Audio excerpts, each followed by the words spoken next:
రాపూర్లో జరిగిన షఫీ హత్య case mystery వీడింది.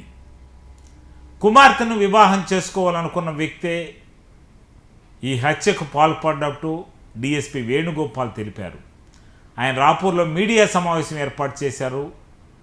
ఈ సందర్భంగా ఆయన మాట్లాడుతూ షఫీ కూతురు మరో వ్యక్తిని, మస్తాన్ అనే వ్యక్తిని ప్రేమించిందని, గత కొంతకాలంగా వీరి మధ్య ప్రేమాయణం సాగుతుందని, ఈ నేపథ్యంలో షఫీ మరో వ్యక్తితో ఆయన కుమార్తెకు పెళ్లి నిశ్చయం చేయడంతో ఆగ్రహించిన మస్తాన్ మనసులో పెట్టుకొని షఫీని పథకం ప్రకారం తన షాపుల నుంచి రక్కీ నిర్వహించి షాపు వైపు అటు ఇటు చూస్తూ షఫీ షాప్ మూసుకొని ఇంటికి వెళుతుండగా ఒక వ్యక్తి మాట్లాడుతూ మిగిలిన వారంతా కారులోకి లాక్కొని షఫీని హత్య చేశారని, టెంకాయలు కొట్టే కత్తితో గొంతు కోసి హత్యకు పాల్పడ్డట్టు డిఎస్పీ పేర్కొన్నారు. ఈ కేసులో పోలీసులు అత్యంత ప్రతిభ కనపరిచి నిందితులను అరెస్ట్ చేసి అదుపులోకి తీసుకున్నారని, వీరిని కోర్టు ముందు హాజరుపరుస్తున్నట్టు డిఎస్పీ వేణుగోపాల్ పేర్కొన్నారు.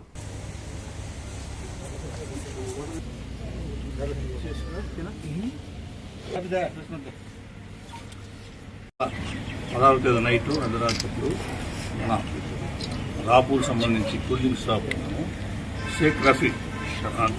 షేక్ సఫీన్ అతను చంపబడ్డాడు. దానికి సంబంధించి కేసు నమోదు చేయడం అయింది కండ్లేరు పోలీస్ స్టేషన్లో.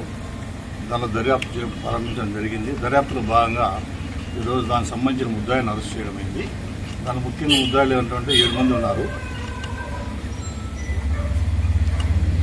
దాంట్లో సందపల్లి మస్తాన్ అని ఒక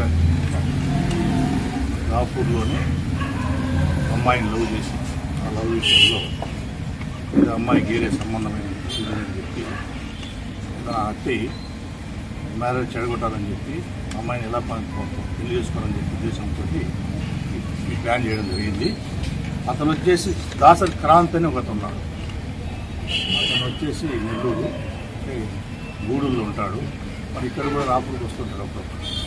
అతను పరిచయం ఇక్కడికి ఎలా పరిచయం అంటే, ఈ మస్తాన్కు వాళ్ళ అన్నకు మ్యారేజ్ చేశాడు యూఎస్ బ్యాక్.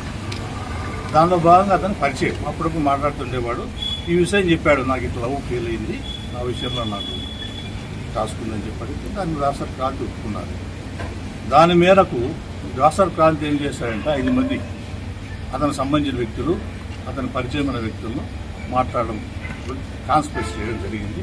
వాళ్ళ పేర్లను సుదర్శన్ సంధి అని ఒకతను, అతను పుట్టిపాలెం నెల్లూరు, మొగలిగుంట రాజశేఖర్,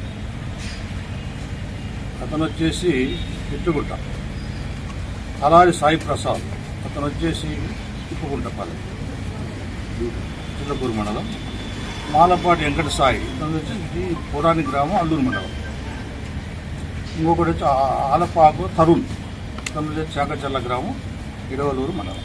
వీళ్ళంతా కూడా క్రాంతికి ఈ చెప్పిన మస్తాన్ కాకుండా క్రాంతికి సంబంధించి మిగతా 5 మంది కూడా అతనికి బాగా పరిచయం.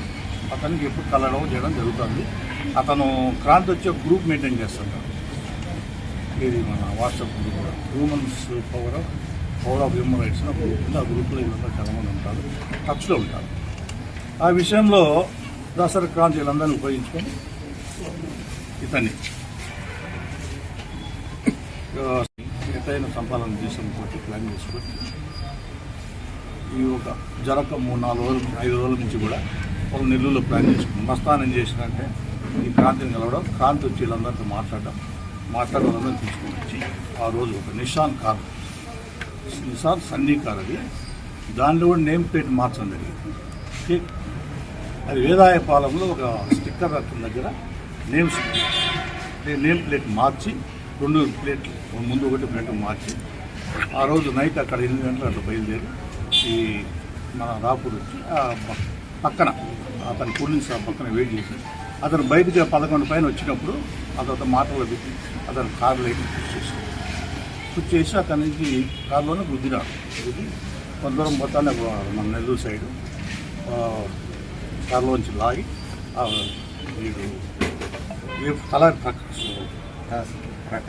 ప్రకాష్ రాజశేఖర్ బయట లాగి అందరు కలిసి కాలు చేతులు పెట్టారు. గొంతు కంప్లీట్గా మా సి సత్యనారాయణ, మా ఎస్ఐలు, అట్లా మా సబ్ డివిజన్లో కొంతమంది ఆఫీసర్స్ కూడా ఇన్వాల్వ్ అయినారు. దాంతో చేసి కంప్లీట్ దాదాపు దాని మెయిన్ ప్రస్తావన జరిగింది. చాలా పిచ్చి వర్క్.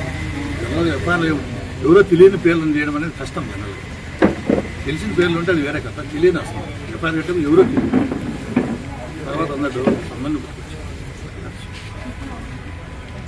ఈ విషయంలో మా సి సత్యనారాయణ, మా స్కండలి రేష్, పూరేష్, అట్లే వాళ్ళ టీం, మా సబ్ డివిజన్లో కొంతమంది సీలు